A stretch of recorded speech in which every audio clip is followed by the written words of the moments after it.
সকাল থেকে নীলফামারীর সৈয়দপুর বিমানবন্দরে স্বাভাবিক রয়েছে ফ্লাইট ওঠানামা, তবে রানওয়েতে বৈদ্যুতিক ত্রুটির কারণ এখনও চিহ্নিত করা যায়নি। এর আগে রোববার সন্ধ্যা থেকে বিদ্যুৎ বিভ্রাটের জেরে রানওয়েতে আলো না জ্বলায় 3টি ফ্লাইট বাতিল হয়।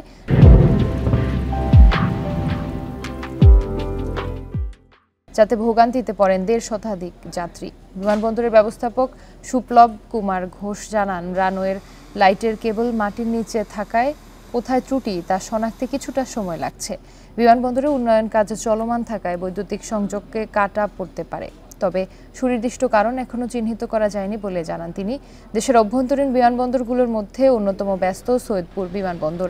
এটি আঞ্চলিক বিমানবন্দরে উন্নীত করার কাজ চলছে।